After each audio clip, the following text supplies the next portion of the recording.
Hello friend, welcome to our channel CS engineering ज्ञान।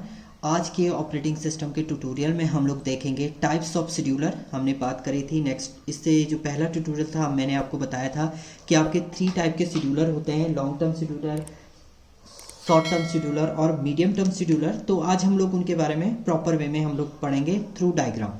तो सबसे पहले है आपका long term scheduler.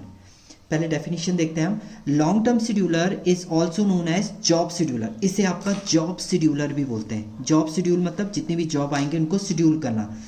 It choose the process from the pool. Pool का मीनिंग होता है आपका सेकेंडरी मेमोरी। सेकेंडरी मेमोरी से ये प्रोसेस को सेलेक्ट करेगा and keep them into the ready queue maintain in the primary memory.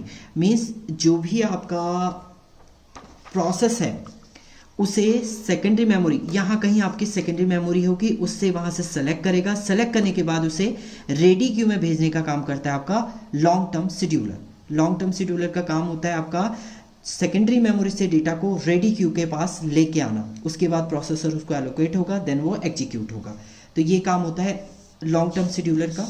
अगर सेकेंड पॉइंट की हम लोग बात करते हैं, it select and load the processor into the memory for execution with the help of CPU scheduling। CPU scheduling की help से load होगा आपका प्रोसेसर मेमोरी में। it provide a balanced combo of jobs such as input output bound, process bound and control the degree of multiprogramming। ये क्या करता है, balance करेगा, जितने भी जॉब्स हैं उनको बैलेंस करेगा, एक प्रॉपर वे में एलोकेट कराएगा प्रोसेसर, और उसके बाद वो क्या होगा, एग्जीक्यूट होगा। बट सबसे पहला जो काम होता है लॉन्ग टर्म शेड्यूलर का वो यही काम होता है कि ये क्या करता है, इसको जॉब शेड्यूलर इसलिए बोलते हैं क्योंकि ये सेकेंडरी मेमोरी से जितनी भी आपकी जॉब है उनको रेडी क्यू के पास लेके आता है। ये इंपॉर्टेंट पॉइंट है इसका कि जितनी भी आपकी जॉब होंगी, सेकेंडरी पूल बोलते हैं जिसको, सेकेंडरी मेमोरी से उसे रेडी क्यू के पास ये लेके आता है। मीन्स यहाँ पर जो आपका काम होगा, यहाँ कहीं सेकेंडरी स्टोरेज है, उसे रेडी क्यू में लेके आने का काम है आपका लॉन्ग टर्म शेड्यूलर का। सेकेंड आता है आपका short term scheduler. Long term ने तो क्या किया, सेकेंडरी मेमोरी से डेटा जो भी आपके प्रोसेस थे उसको रेडी क्यू में लेके आ गया। Short term scheduler also known as, short term scheduler को आपका बोलते हैं सीपीयू शेड्यूलर। कभी पूछ लेता है ये सीपीयू शेड्यूलर किससे बोलते हैं, तो शॉर्ट टर्म शेड्यूलर को सीपीयू शेड्यूलर बोलते हैं। Increase system performance as per the chosen set of the criteria. ये सिस्टम की परफॉर्मेंस को इम्प्रूव करता है। इसको सीपीयू शेड्यूलर इसलिए बोलते हैं, इस कंडीशन में किसी भी प्रोसेस को सीपीयू एलोकेट किया जाता है, इसलिए इसे बोलते हैं CPU scheduler. This is the change of ready state to running state of the process. और ये जो होता है ये चेंज करता है आपका रेडी स्टेट से रनिंग स्टेज में प्रोसेस को लेके जाता है। मीन्स सीपीयू एलोकेट होना। सेकेंडरी शॉर्ट टर्म शेड्यूलर में सीधी सीधी बात ये है कि आपका जो भी प्रोसेस है रेडी क्यू से उसको प्रोसेसर मिलना, जैसी प्रोसेसर मिलता है तो ये प्रोसेस जो होता है वो आपका काम होता है शॉर्ट टर्म शेड्यूलर का, और वो एग्जीक्यूट होना स्टार्ट हो जाता है।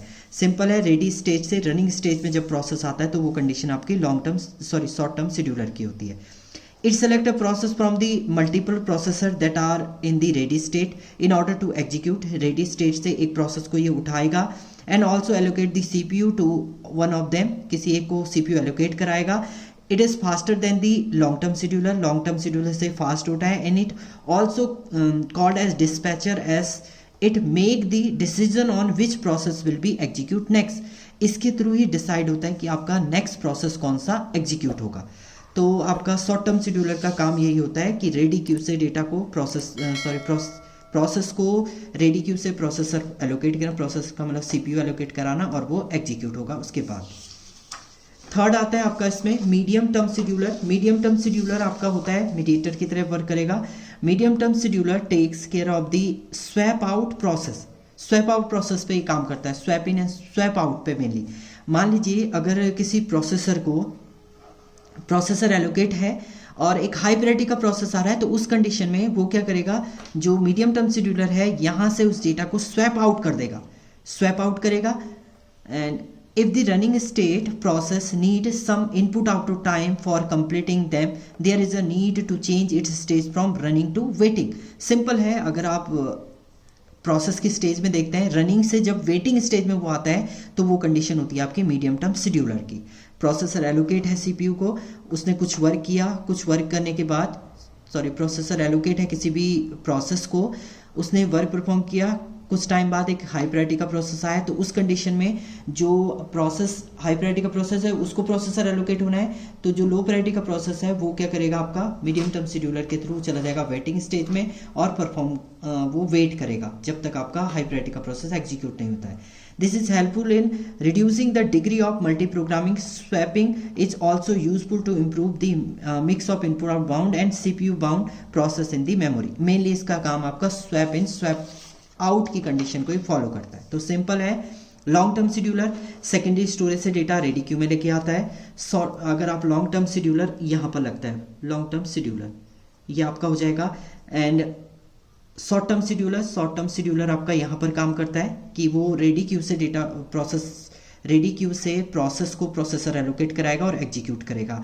एंड आपका जो मीडियम टर्म शेड्यूलर होता है, अगर आपके पास मान लीजिए कोई वेटिंग में जाना है, उसने मीन्स रनिंग से वेटिंग स्टेज में जाना है, तो उस कंडीशन में आपका मीडियम टर्म शेड्यूलर काम करता है। तो ये इधर भी आपका मीडियम टर्म चलेगा और इधर भी आपका मीडियम टर्म शेड्यूलर काम करेगा। Priority execute swap out process, swap out होगा दोबारा से रेडी में आएगा, प्रोसेसर मिलेगा, देन एग्जीक्यूट होगा, या इनपुट आउटपुट रिक्वेस्ट आई है तो भी स्वैप आउट होगा एंड एग्जीक्यूट रेडी क्यू में आएगा, देन प्रोसेस मिलेगा, एग्जीक्यूट होगा।